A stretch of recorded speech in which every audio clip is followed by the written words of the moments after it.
And welcome back to another edition of the 5-Star Podcast of Wrestling. I'm your host, Sean Meyers, joined by a very special co-host for the first time joining us. It is the man known as Tommy on the Spot. Tommy, first off, thanks for joining us. I appreciate it. A little later than normal, but you and I are both night owls, so it works for us. Really excited to have you on here because pretty big week in the world of wrestling. Before we get into this week, and we'll talk a lot about All Elite Wrestling and their Double or Nothing extravaganza on Saturday, plus the fallout from WWE and a very controversial interview with the former Dean Ambrose that came out today. I want to get a little bit regarding your background because I found out about you and met you basically through another podcast that you have that deals with wrestling, and you're a little bit more, I guess, adventurous with what you do. I know you have a lot of videos that are similar to what we do with predictions or recaps, but you also do some live thing. Basically, you watch an episode of a pay-per-view or Raw and give your reactions throughout, and I know you've also put some stuff together for your experience both at WrestleMania and Money in the Bank. So just give a brief summary of your podcast, what it really brings to the table, and your background as a wrestling fan. Absolutely. Well, thanks so much, Sean, for first off having me on here. I've been following you guys for a while. It's been a lot of fun talking with you guys and watching what you guys do over here. Me personally, I started Watchalong Wrestling about a year ago. It started more as my way of, my wife was always going to work at night, so I'd be always watching the network. So I was like, hey, let me watch full-length shows and kind of give my reaction as to what I was watching as I went along. Been a wrestling fan literally my entire life. Little kid going to house shows here in the New York area all the time. And then eventually, as I got older and was able to start driving, started going to pay-per-views. Now my wife and I usually go to WrestleMania every year. That includes this year? Yeah, this year. It was pretty convenient for you guys this year, huh? Yeah, this year was great because it was right here. And so it was almost overwhelming because everything was right in the New York area. So I felt like, all right, I need to go to all these different shows and everything. But it was really cool. It was a lot of fun. And then basically what I started doing was trying some different stuff. I do these live vlogs. We do a lot of live streams. Sometimes I usually try to do the final hour of Monday Night Raw live stream. And it's been great talking to wrestling fans all around the world. And it's ironic that you do the final hour of Raw because you're one of the about 600 viewers that stick around for the final hour, it feels like, recently, with the show really struggling. I know that you have really grown your podcast in particular over the past 6 months or so, and I know you put a tweet out about saying at the beginning of the year as opposed to where you're at now with your subscribers and your typical viewers. I have the Twitter handle on there for your podcast, but for anyone who's interested, kind of just explain to them how they're able to find it and what they should expect, I guess, on a regular basis from you. Yeah, so you guys can totally find me over on Twitter. That's probably where I'm most active, at WatchWrestlePod. And then probably I'd say every week there's at least an update or two. I try to do live vlogs as much as possible. Right now it's not 100%, but NXT TakeOver is not too far from where I live, so there's a chance you guys will be able to see a live vlog from that show this upcoming weekend. And just a little of everything. We do reviews, we do vlogs, live streams, and definitely looking more to try to get back into that full-length type show watch-along on the network, which is kind of where we were from. And hopefully we'll at least briefly touch on TakeOver because it's a big anniversary, although doesn't feel like maybe the biggest show that they've done to date, but nonetheless, it's always great. I was at the last TakeOver, of course, as part of WrestleMania, and as typical, I think it probably outshined the main roster. Speaking of, I guess, secondary promotions, if you will, that have outshined the WWE, we certainly saw that come to the forefront on Saturday, the first ever All Elite Wrestling pay-per-view. And in a sense, it was sort of a continuation of the first All In, but that was truly an independent show. This one is actually under the All Elite banner, so a lot of eyes on it, not just from fans, but from WWE officials and superstars as well. I did not watch the majority of it. I caught the final two matches on a stream, and I actually was just watching the Battle Royal before we came on here. You had the opportunity to check it out. Your initial reactions to the first ever pay-per-view Double or Nothing under the All Elite Wrestling banner?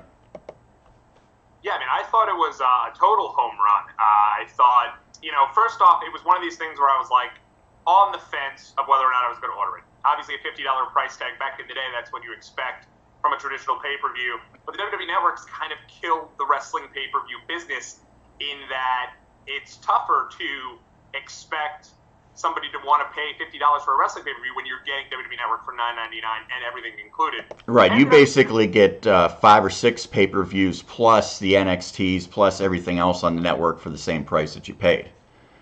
Exactly, yeah. So it was definitely tough, but at the same time, decided, hey, it's the first show, let's give it a shot. And it was almost a kind of a throwback because you'd order a show back in the day, drop $50 on it, and then at the end of the show, you'd either feel, man, I can't believe I wasted $50, or in this case, you'd feel, that was great, and I thought they did a really good job across the board. So if anyone who's watched the show on a regular basis knows, as this shirt behind me from 1999, I believe, would indicate, I have been a longtime WWE fan. I'm a loyalist. And that really goes back to the Monday Night Wars. I was one of the few people, and being just about 10 years old, a little bit older at the time, that did not jump to WCW when WCW was the most popular show. I stuck with WWE. I'm not the only person, but it was pretty rare at the time.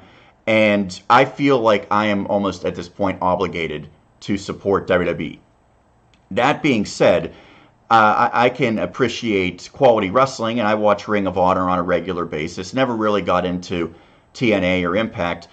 I'm sort of conflicted on this because I want to see good wrestling, and I want WWE to be challenged and better as a result. But I also sort of think that there's a lot of fans out there, the hardcore wrestling fans, that were going to say this was great no matter what. And I get the same type of feel when you go to an NXT show, because NXT fans, they react to everything like it's the greatest thing they've ever seen, where you might see something on Monday night that's the exact same quality and the fans kind of just indifferent. Right. Does it have like an NXT type of feel to it in terms of the fans, the presentation, the fact that it's more about, I guess, more in-ring performance and giving guys time to go out and pull off all the stops? Yeah, well, it's funny hearing you say about being a WWE loyalist, because I'm the same way. When I was a kid, we'd always get all the WWE pay-per-views growing up.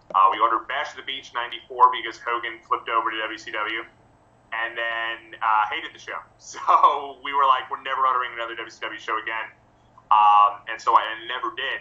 I agree. I do think that this show, if it was awful, people would have been all about it and all excited and all pumped up. I will say that in looking and kind of at AEW as a whole, kind of from that show, the one thing that I will say is that I didn't think they did a good enough job in kind of establishing their roster of the newer talent.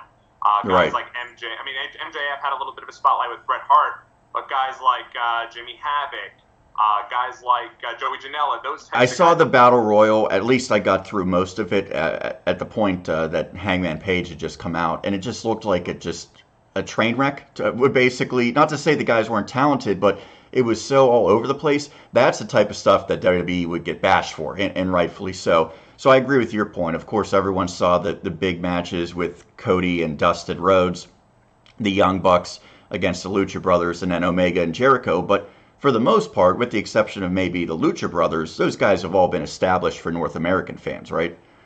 Absolutely, yeah. I mean, the Young Bucks, basically the Young Bucks, Cody, Hangman Page, and then the Bill and Marty Scurll, who wrestles in Ring of Honor as well as... For now, yeah. I think it's only a matter of time before he's over there, too.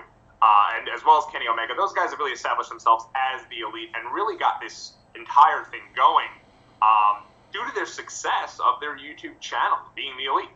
And so it's been cool to kind of see from there. But yeah, these guys were mostly established. And then obviously guys like Dustin and Jericho, Awesome Kong, who was on the show from TNA, the former Karma, who made a big surprise appearance. She was in WWE as Karma. So I do think there was a lot of established stars already, where I felt like this would have been a good opportunity to get some of those guys that were just kind of in that cluster battle royal a little bit more of a spotlight. So kind of take me through where this company goes from here on out and what the, I guess, ceiling is. Because, again, I look at it like it would be really good if All Elite could reach the level of NXT. But that's completely different than appealing to the casual fans that WWE has to, I guess, try to bring in. Because right now it seems like a pure wrestling company. that's maybe like a Ring of Honor on steroids, but I don't know that it's going to be able to attract casual fans at this point, with the exception of guys like Chris Jericho, and as we'll get to, the former Dean Ambrose, Jon Moxley. They bring in casual fans, but other than that, I think it's for the hardcore fans at this point, much like NXT is. Absolutely, and I'm interested to see if WWE ends up moving NXT to Thursdays to kind of counteract AEW's programming. So is it going? When is it? Is it going on Thursdays, Tuesdays, or is that still up in the air? It's looking like it's going to be Thursdays on TNT. Which I'm a big basketball fan. Thursday's always been a big NBA night on TNT, so I wonder how that's going to play out, because basketball, I'm sure they're way more invested in than an upstart wrestling promotion. Absolutely, yeah. I mean, it does huge business for them. So that is interesting. I do think one thing AEW has done is they've established that their next 3 shows, they're going to have a show, Fyter Fest, which is going to be in Daytona, and the hook for that is Dean Ambrose's first match in the company. You're also getting Kenny Omega having a match on that show, I believe. And then from there, they have a show in Jacksonville, which is now being built really around the Young Bucks versus the Rhodes brothers, Cody and Dustin together. And then obviously All In 2, I think calling it All Out, in Chicago. So they have a little hook for each show. I think what they need to do, though, is get these guys who are, let's be honest, Jericho is 48 or 49. Dustin's 50. They have to get guys over by going against some of these older veteran guys who are going to get in that casual audience. I got a couple texts from fans who are mostly WWE fans. Oh, I heard Dean Ambrose showed up on a new program last night. What's that about? So there are people who are excited about it who not necessarily like the folks who are on Twitter, who are going to be excited about it regardless. But I think they need to really establish their own stars off of Jericho and those types of guys. So let's talk about Jon Moxley. I think, to me, this was really the only inevitable destination once he came out with the video of Jon Moxley returning. Because people thought maybe Dean Ambrose would just take a break from wrestling, and people have asked me. I said I think he's going to take time off and then maybe reevaluate in 6 months. It seemed like this was sort of his plan all along, even though he kind of swerved, to use a wrestling term, WWE management with this decision. There was rumblings that he would debut. Justin and I went back and forth. I thought he would. Justin said, I think he's probably going to hold off a little bit. He comes out. That was sort of the culmination of the whole night. And it was obvious once Jericho started cutting a heel promo that something was going to happen. But everyone, I think, was excited to see now Jon Moxley. So what do you expect from him, and how big is this really in the landscape of wrestling? Well, so I think that the big hook for the show was going to be probably Jon Moxley. I think if there was going to be a big hook, it was going to be him. And of course, they had the number 21 entry, and I'm sure you're watching on the Battle Royal. So part of me thought it would have been interesting if they had brought Moxley in at 21, since that was on the pre-show, to get people to order the main show. Well, keep in mind, Paige wasn't supposed to be in that initially because he was going to have the match with Neville. When that fell through, maybe that technically what you presented maybe was an idea initially, but they had to readjust. And obviously Adam Page had to be on the show, so that you're probably right. But yeah, I think that, Moxley being a part of it, I was like you. I definitely, in the beginning, I thought, oh, he's going to take some time off, because WWE had given him such a big send-off. He was on every single show. He was given like this big tribute. Definitely didn't feel like the type of thing where he was now going to just be jumping over to AEW. But I definitely thought at the end of the show it was either going to go in 2 ways, Moxley or the wild card of potentially it being CM Punk. But maybe that's a little wishful thinking from myself. Well, you mentioned they're going to Chicago, not too far in the future, and there's already speculation that could happen then. To me, that would be a bigger game changer than Dean Ambrose, in my estimation, because casual fans certainly are interested in seeing him, and he's a guy who has appeal outside of just the world of wrestling now. But with Ambrose in the fold, Moxley, whatever, he comes out today, and I guess the interview was recorded maybe a couple days ago, with Chris Jericho, and he drops some bombshells that, truthfully, I think if people had been paying attention to some of the words coming out on dirt sheets and things like that, some other wrestlers who have asked for their release, maybe it wasn't anything earth-shattering, but it sounded very reminiscent of CM Punk after he left the company, with all of the issues that Ambrose had. And this time, mostly, they were with creative, and in particular, Vince McMahon. So you were able to listen to it. I kind of read the Cliff Notes version. Dean Ambrose talking to Chris Jericho, 2 guys who, by the way, had great success in WWE. it's not like they're bitter because they never got their opportunity.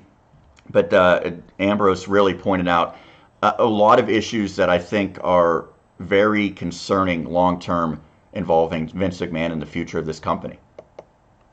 Yeah, absolutely. I know the interview, they recorded it at Ambrose's house, actually, 2 or 3 days before Double or Nothing. So it was, it's funny because, of course, Chris always tries to make it to keep kayfabe alive a little bit. So he starts off the interview by saying, you know, if this were to happen now, he would have decked Moxley in the face, but he didn't know he was going to attack him after the show, which I thought was cute. But, you know, I thought the biggest thing to come out of that was, you know, you got to give Moxley credit for standing up for what he believes in. The biggest thing that came out of that for me was him coming out and basically talking about how there was this line that Vince McMahon wanted him to say about Roman Reigns and his leukemia. And it was the second line, because he does say one line about Roman that he says he really regrets even going that far. But he said this second line would have had them lose sponsors, and he just absolutely refused to do it and said, no, I'm not going to go that far. And Vince was like, oh, come on, you'll get so much heat out of this. This will be great. Everyone will be laughing about it.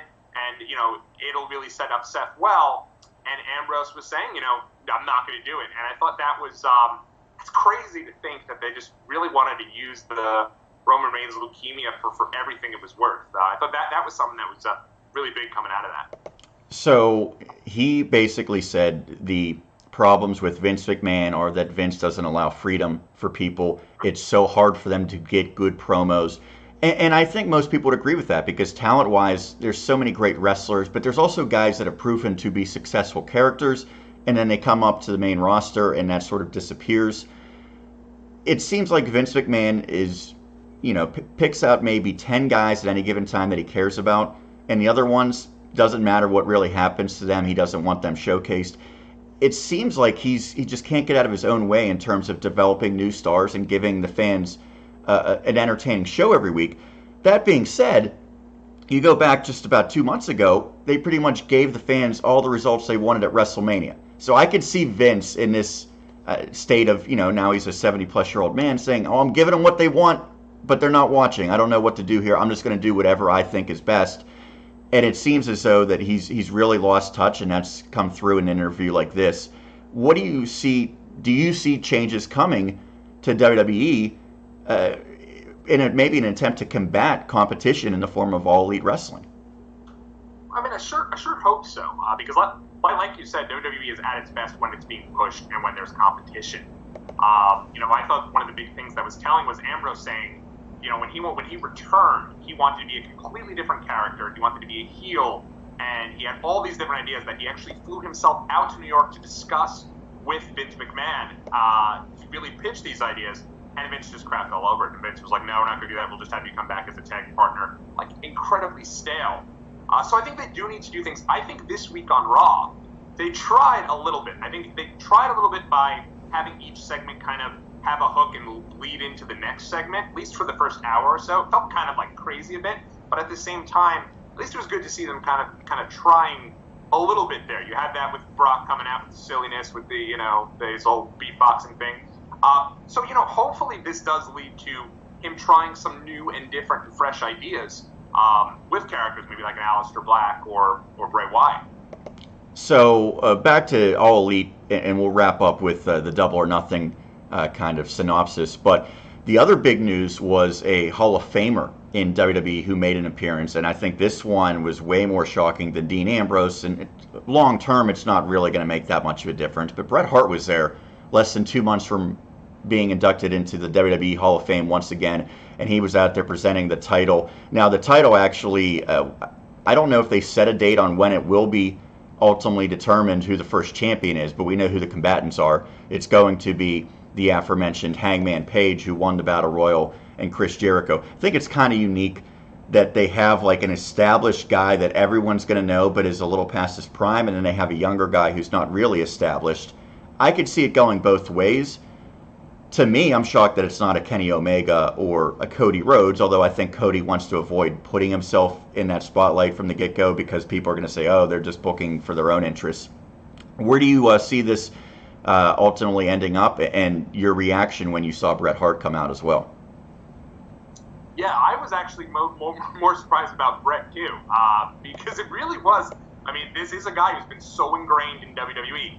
He came out and he introduced the tag titles. He came out and introduced Sami Zayn. He just went into the Hall of Fame, as you said, for a second time. So he's really been he's right there. I feel like he's right there with Shawn Michaels as being so a part of the WWE storylines really since his return in 2010. So for him to come out, it was like, wow, that's a legit WWE guy. I'm sure they really didn't appreciate it.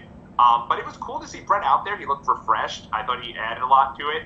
He seemed to be really impressed with MJF, Maxwell Jacob Friedman, who. So this is a guy that I had never heard of, and I watch Ring of Honor, but I don't really follow independent wrestling much beyond that, except some guys that really make some headlines.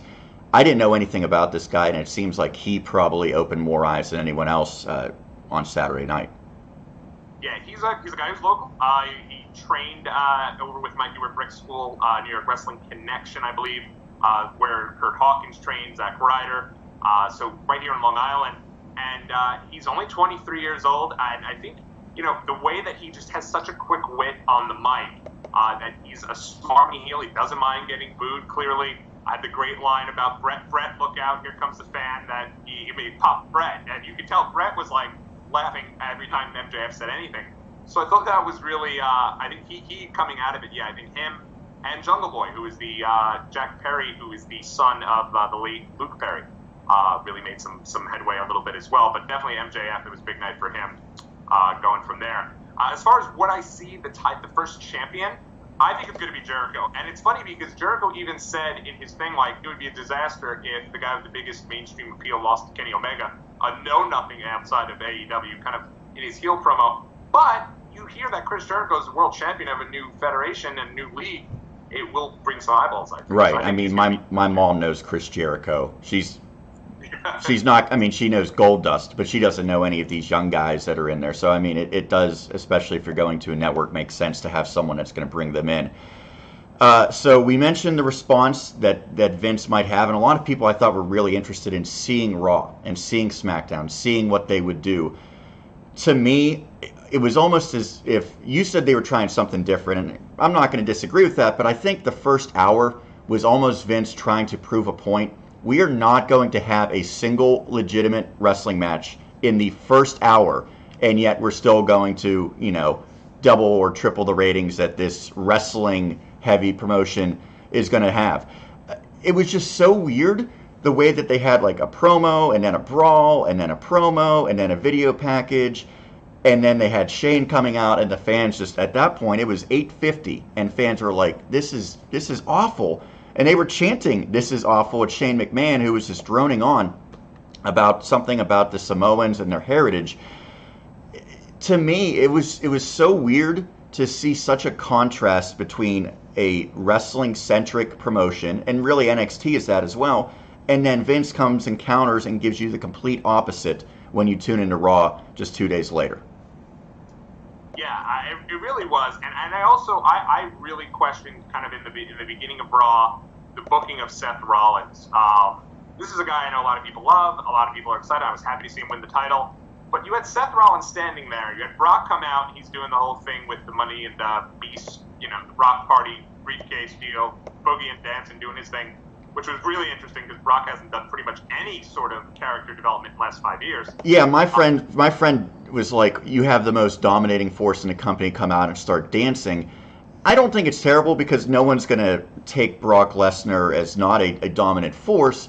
That being said, I just don't want to see Brock Lesnar at this point, because it was such a nightmare when he had the title. He was never there. I thought that really damaged the Universal title. But now it's an all-new guy. And Heyman was going along with it too. So they are definitely doing something different. But to me, in the end, it's still going to be Brock Lesnar wrestling a 6-minute match, throwing suplexes around, and whether he wins or loses, I don't think he's going to be on Raw on a regular basis. He'll go back to his very limited schedule. Yeah, and then I mean, they had Seth stand there, and then he gets frustrated, basically throws a temper tantrum and storms off to the back. And I don't know what that was about. They made Kofi look better than Seth, right? Right, absolutely. At least Kofi was like, let's just fight. Let's do this. So, yeah, I agree. I think there was also the hook of, like, who from the Anoa'i family was going to come and challenge Shane McMahon.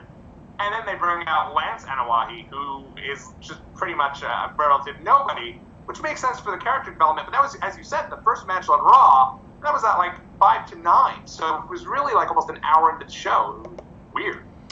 The thing that everyone is talking about came late in the 3 hours of Monday Night Raw, and if you do a future watch along with someone who drops an AEW line on Raw, certainly that'll get some attention. Sami Zayn did just that, and there's been speculation this was scripted, other people saying this was off the cuff, he's in big trouble.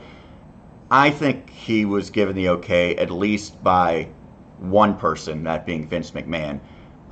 If not, then he's basically committing career suicide, and I don't think he's that dumb.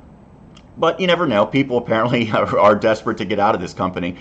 Sami Zayn was taking questions from fans, and this is like one of the first times that I was like, these are like legit fans asking these questions, right? I mean, the girl was trying to ask another question, and the interviewer had to like pull the mic away. It was just, the one guy was stumbling. I don't think these are planned. These seemed like real fans, even though they were very like generic and stupid questions. And Zayn really wasn't all that witty with his responses, but then he dropped that line in there. It's so weird to me that they have someone out there mentioning by name the competition, because all that's going to do is drive, potentially thousands of people that are watching Raw to say, oh, I don't know what that is, I'm going to check it out. Like, Vince McMahon really, by at least specific name, never really mentioned WCW or ECW. He would make fun of some of their characters and things like that, but this seems like a complete reversal of what he typically has done in his career. Yeah, it was definitely weird, and it definitely had some people thinking, oh, maybe on the low, Vince McMahon is funding AEW, which isn't the case, I don't think. But maybe that's why he was doing it. But it was bizarre because you're right. I mean, he doesn't mention the competition by name. When TNA tried to take on Raw head-to-head, that's the night he brought Bret Hart back at the beginning of 2010 during their first show. So you think like, oh, what's he going to do to combat AEW? And then he gives them the free publicity. And they've done this a couple times with Hunter mentioning it, a pissant company at the Hall of Fame. And it is weird why WWE feels the need. I don't know what they're doing. I don't know if they're thinking like, oh, this is such a blip on our radar, we can even mention it. But it was certainly weird, especially so closely after the show. So with Raw, and I would say this is really the case with the main roster each and every week, there's something that you say, oh man, this is so good that it's even more disappointing that the show isn't more like this. To me, this week, it was Cesaro against Ricochet. And these guys, for the second straight week, I wanted to talk with Justin about this last week, but we were kind of pressed for time with a lot of things to discuss. So I didn't get the chance, but basically you could argue it was the same quality, maybe even a better match second time around. I think most people are probably happy that Ricochet was the one who got the victory this time. And now they're even, one win apiece. Cesaro had won the initial matchup, so you figure there's going to be a third one. Probably should be on a pay-per-view. We'll see. I mean, at this point, I don't know that they think more than that week. They don't really plan ahead, and that's been a major issue. And they also don't seem to be very consistent in featuring guys, because Cesaro comes over, wrestles a match right away, and then he disappears for a couple weeks. And then people are like, well, I don't really care too much about him because you didn't see him the last couple weeks. But when you see two guys like this, and basically it seemed like, hey, go out there, do whatever you want for 12 to 15 minutes, go have a great match. That should be more of a recipe for success in this company, but it seems like very rarely do you get it. You'll get it 1 or 2 segments a week, and that's really it. Yeah, and it's such a shame because you're right. When you do get these segments, it's like, this show can be so much better. They have tons of talent. This might be the most talent they've ever had, at least in a long period of time. And you're right. I mean, there was that time when Robert Roode was debuted, and he had the mustache, and it was like this big deal for one time, and then he was gone. And Ricochet's a guy, he can have great matches with anyone. Cesaro's a guy who's been having great matches. This feud between the two of them is particularly intriguing because it's almost reminiscent of the feud that Cesaro had with Sami Zayn when NXT first launched, because it was an established guy who maybe wasn't getting profiled as much going up against an up-and-comer. And I'm like you, I hope that they get a match at the next pay-per-view. I think it's Stomping Grounds. Yeah, that's another thing. People don't know when it is, what it's called, and we all know that there's a Super Showdown or whatever, which, by the way, how dumb is that name? Because they've already used it once for a show that was on Australia. So now they're using it for the Saudi show. And that's something that, we typically give pay-per-view predictions. We're not going to do that because that show really, to me, is irrelevant. But it seems like they're dedicating more time this past week to that than anything else, which is, you can make your own arguments about how ridiculous that is. But when you see guys like this, I mean, you do this for maybe 2/3 of your show where you just have great wrestlers go out, have matches, and of course you want to build some storylines, but they could be pretty simple, and I think NXT does that well.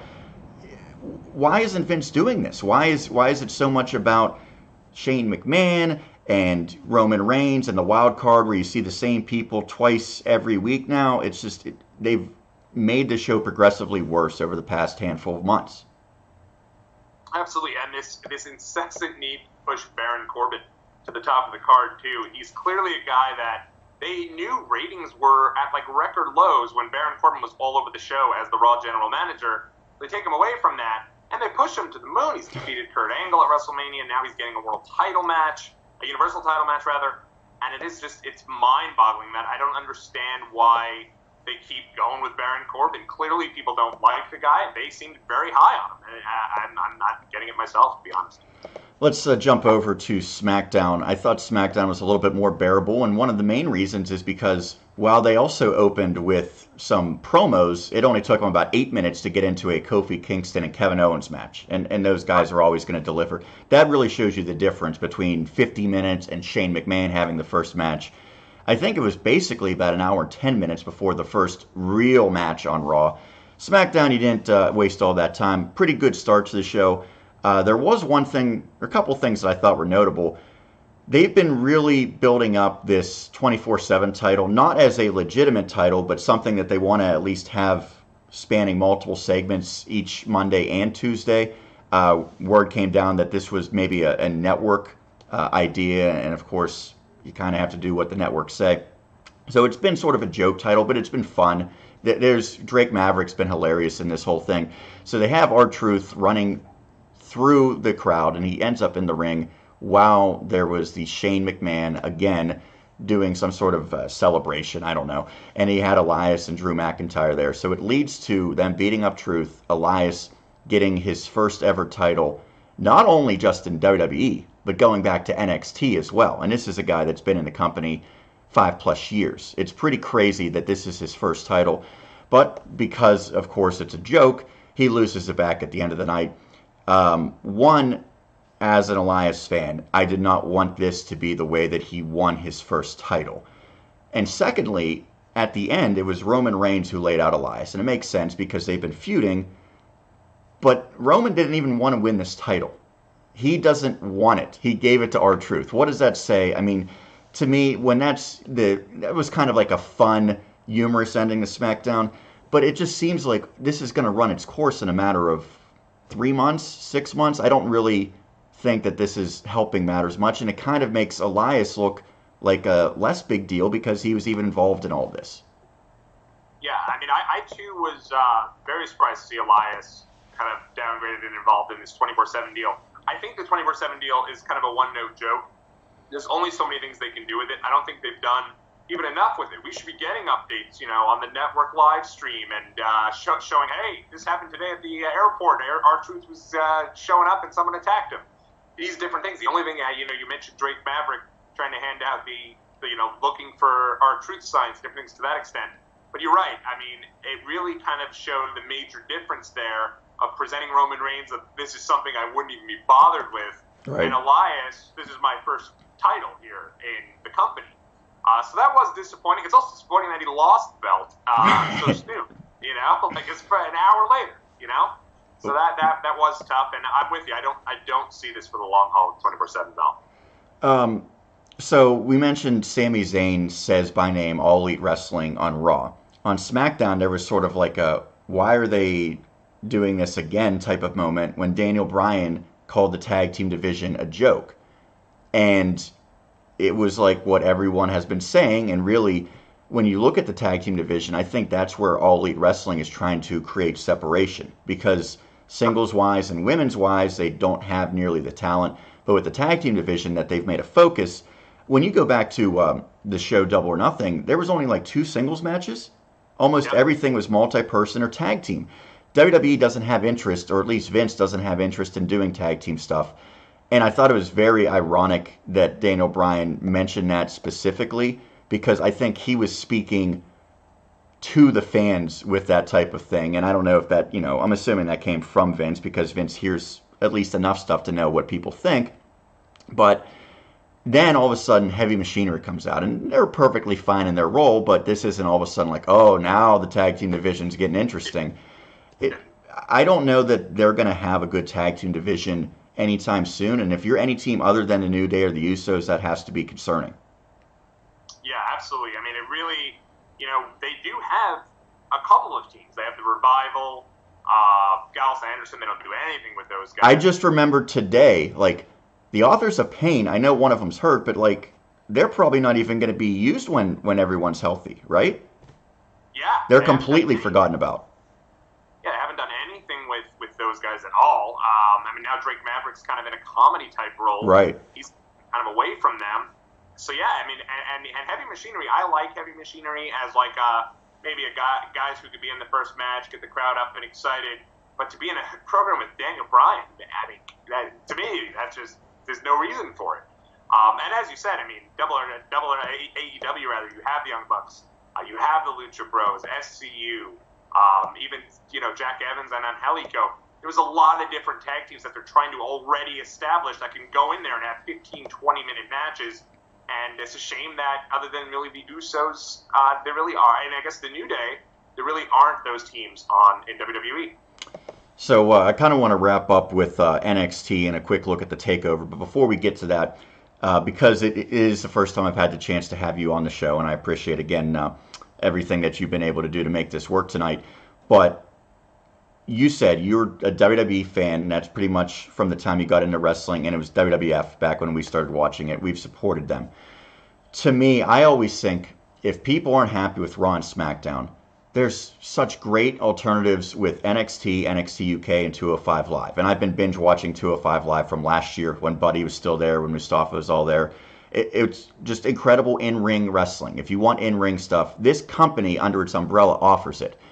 That being said, I think so many fans just want to get away from everything under this WWE umbrella that All Elite is going to have some success. So how do you think in the future, especially once it comes to weekly television, how are you going to approach it? Are you going to try to do both? Are you going to maybe trim out some of what you watch with WWE? Or is All Elite going to sort of fall to the wayside in terms of your time commitments? Well, it's funny. It's funny you say that because I also have seen that, on Twitter, it's all of a sudden oh, I love AEW. WWE is terrible. And then you have the WWE fans, I don't even care about AEW. I, for one, am hey, if something's on, I'm going to try to watch it. I personally just, with the amount of time, it's tough. Right, and that's what a lot of people, Justin Lowry says, you know what, I would love to watch NXT UK. I would love to watch 205 Live, but I don't have 10 hours a week to dedicate to wrestling. I think 5 or 6 is more than enough, plus all the pay-per-views that I watch. Yeah, exactly. I'm always aware of Raw. I'm even if I don't sit down and watch the entire thing, one of the reasons I started doing the last hour live stream is because it gives me an opportunity to watch the show each week. So I'm always aware of Raw and SmackDown. NXT I try to kind of binge before the takeover just so I'm aware of the shows. But AEW, I'll definitely give it a watch or two. But I could definitely see it where, I'm interested to kind of see where the show goes. It's cool that it's on a Thursday, so it's away from the other shows. I feel like if it was against Raw or SmackDown, I think it would be very quick. But yeah, I'm excited for it. It probably won't cut in or take away from my WWE watching. It'll probably just be an addition to, certainly as it starts. So the show that I compared it to is NXT. NXT, I think probably most people would argue is the best thing that consistently WWE does, and in particular, it's the takeovers. The weekly programming is, I would say, very good. The takeovers are great. And we have one, it's the 25th edition. Now, it's not 25 years, but they do 4 or 5 a year, so you figure it's about 5 years now that they've been doing takeovers, right when the network started, actually. And it's taking place, where is it, in Connecticut or something? Bridgeport, Connecticut, yeah. That's a very bizarre venue for it, isn't it? Yeah, it's a smaller venue, and it's WWE's second time going to Connecticut in 2 weeks for a pay-per-view or network special, which is kind of weird. But Yeah, Bridgeport, Connecticut. You can still get tickets for this show on Ticketmaster for like $20. Which is crazy because I know at WrestleMania tickets for the takeover were like $600. It was a tough buy to get into the Barclays. Yeah, it was a lot of money for that. I think it's not connected to any other big WWE show. So it's weird that usually they do that. I was surprised they didn't just connect it with Money in the Bank, because it would have made sense to have takeovers. But Money in the Bank last year was in June. This year they moved it up, so they probably didn't want to do 2 takeovers in the span of about 6 weeks, because they actually care a little bit more about building towards their pay-per-views and giving ample time on TV. Seems like a lot of rematches, but should be pretty good in terms of, looking at the card. Tyler Breeze is getting an opportunity. They throw in the tag teams in there. That should be a fast-paced, fun match. Your expectations and quick thoughts of what might really stand out for TakeOver. Yeah, I think Velveteen Dream and Tyler Breeze, that's going to be a lot of fun. I think that their interaction on NXT TV was great. Excited to see Io Shirai get a chance for the Women's Championship against Shayna Baszler. I think that'll be good. And like you said, the match I'm looking most forward to, is the 4-way ladder match. It's giving these other tag teams a chance to really shine. Oni Lorcan and Danny Burch looked good when they were on TakeOver. My boys, the Street Profits, I'm pulling for them, and I hope that they get that opportunity. I think it has to come down. It's either them or the Undisputed Era, right?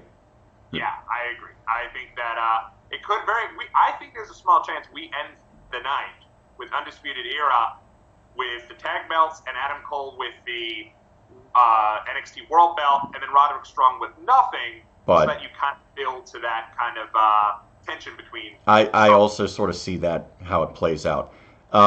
Anything else that you wanted to touch on, whether it be just this week in wrestling or what you've thought, throughout your life, or even just over the past handful of months? Well, definitely, I was going to mention, I did see the shirt back there. Were you at the Royal Rumble 1999? I was absolutely not. I could not even tell you where it is, although it might say on there. It does not say on there. No, it doesn't say. But I think we got it through a cable provider at the time, which is how you ordered pay-per-views back in the day. And I couldn't even tell you what the cable provider was at the time, because I feel like it's changed a handful of times. But I was not there. Typically, I'll have an Elias shirt, since I have like 4 of them, but I want to switch it up every now and then. So we're going with the Stone Cold and Vince McMahon Royal Rumble one.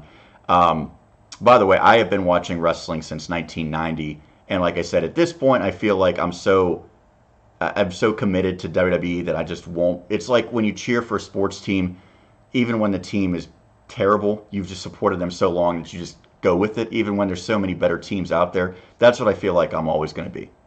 Yeah, as a long-suffering New York Jets fan, I can relate. They're never good, and yet I still root for them every single year. And I go into it thinking, this is the year, but it never happens. So, but yeah.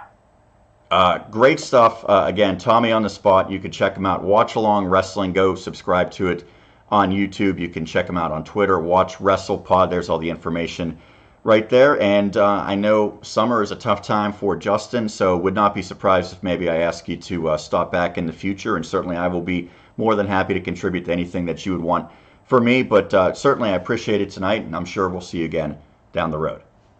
Yeah, thanks so much, Sean. It was great to be on, great to talk about some wrestling with you, and absolutely would be great to have you on Watchalong Wrestling sometime as well. All right, if you want to check 5-Star Podcast out, it's 5-Star Pod Wrestle right there. You could also check us out on Instagram and subscribe to our YouTube channel, as well as we have new episodes each and every week. For Tommy, Sean Meyers signing off. You've been watching the 5-Star Podcast of Wrestling. We'll catch you again next week.